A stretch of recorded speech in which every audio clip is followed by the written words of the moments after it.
Praise the Lord. ദൈവത്തിൻ്റെ അതിപരിശുദ്ധവും ശ്രേഷ്ഠവുമായ തിരുനാമം വാഴ്ത്തപ്പെടുമാറാകട്ടെ.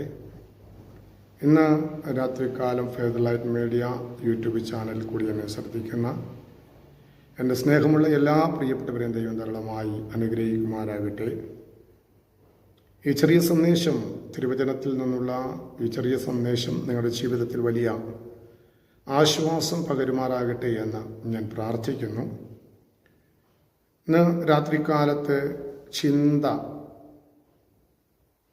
ദൈവം നിന്നെ സ്നേഹിക്കുന്നു എന്നുള്ളതാണ് ഇന്ന് രാത്രികാലത്തെ ദൈവിക ചിന്ത.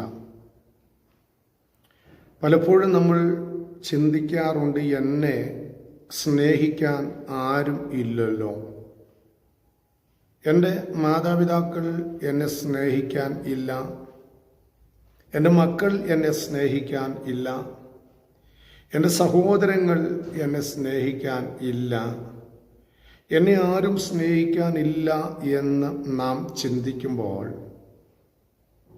സർവശക്തനായ ദൈവം വ്യക്തമായി വിളിച്ചു പറയുന്നു, നിന്നെ സ്നേഹിക്കുന്ന അല്ലെങ്കിൽ നിന്നെ കരുതുന്ന ഒരു ദൈവത്തിൻ്റെ ആത്മാവ്.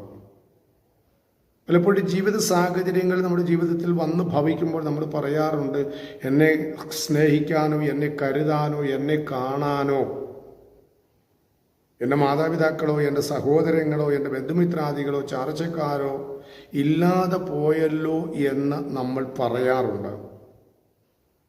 അത് ചില അനുഭവങ്ങൾ വരുമ്പോഴാണ്. സാമ്പത്തിക നന്മകളിൽ നാം നിൽക്കുന്നവരാണെങ്കിൽ നമ്മുടെ കൂടെ എല്ലാവരും കാണും. പണം നമ്മുടെ കയ്യിലുണ്ടെങ്കിൽ ഇല്ലാത്ത ബന്ധം മുഴുവനും നമ്മോടൊപ്പം ഉണ്ടാകുവാനിടയായിത്തീരും. ബന്ധം പറഞ്ഞു പലരും നമ്മുടെ ജീവിതത്തിലേക്ക് കടന്നു വരുവാനിടയായിത്തീരും.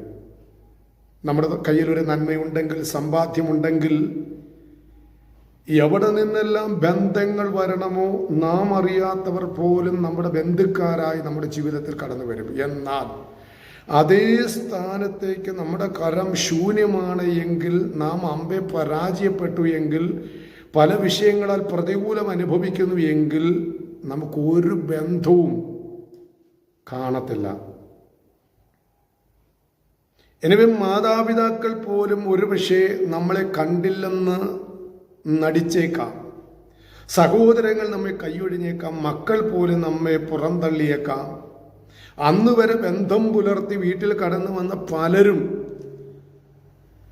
നമ്മളെ പിന്നെ അറിയാത്ത സാഹചര്യത്തിലേക്ക് മാറിയേക്കാം. എന്നാൽ സർവശക്തനായ ദൈവം പറയുന്നു, ദൈവം നിന്നെ സ്നേഹിക്കുവാനിടയായിത്തീരും, ദൈവം നിന്നെ കരുതുവാനിടയായിത്തീരും. നിന്റെ വിഷയത്തിൻ്റെ നടുവിൽ ദൈവം പ്രവർത്തിക്കുവാനിടയായി. ആരുമില്ല എങ്കിലും ദൈവം നിന്നെ കരുതാൻ തക്കവണ്ണം ഇടയായിത്തീരും. അതിനാധാരമായിട്ട് ഞാനൊരു വാക്യം വായിക്കുന്നു. യോഹന്നാന്റെ സുവിശേഷം 3-ാം അധ്യായം അതിൻ്റെ 16-ാമത്തെ വാക്യം. യോഹന്നാന്റെ സുവിശേഷം 3-ാം അധ്യായം അതിൻ്റെ 16-ാമത്തെ വാക്യം. തൻ്റെ ഏകജാതനായ പുത്രനിൽ വിശ്വസിക്കുന്ന ഏവരും നശിച്ചു പോകാതെ നിത്യജീവൻ പ്രാപിക്കേണ്ടതിന്, തൻ്റെ ഏകജാതനായ ദൈവത്തിൽ വിശ്വസിക്കുന്നവൻ നശിച്ചു പോകാൻ ദൈവം അനുവദിക്കത്തില്ല. കാരണം അവന് ദൈവം എന്ത് ചെയ്യുന്നുണ്ട്? സ്നേഹിക്കുന്നുണ്ട്.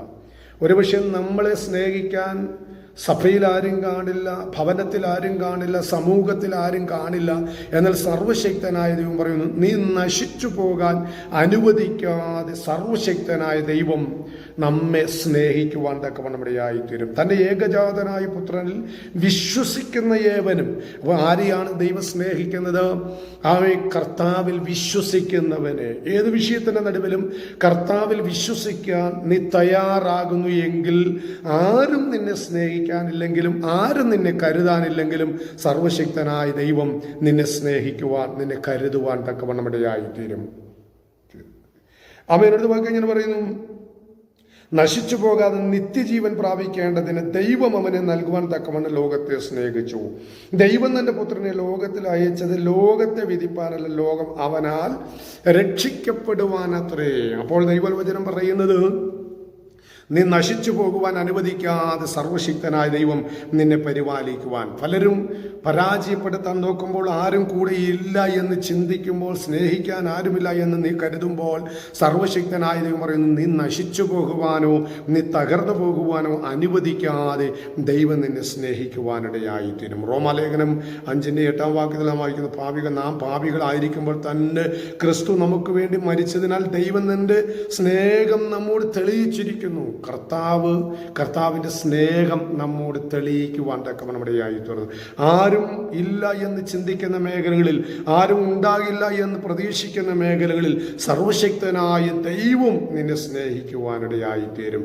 ആമേൻ, ആമേൻ. അതിന് നാം ചെയ്യേണ്ടത് എന്താണ്?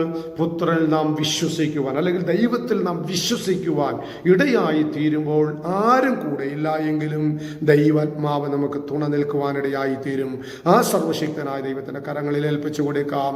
ചിന്തകളാൽ ദൈവം നമ്മെ അനുഗ്രഹിക്കുമാറാകട്ടെ. സ്തോത്രം.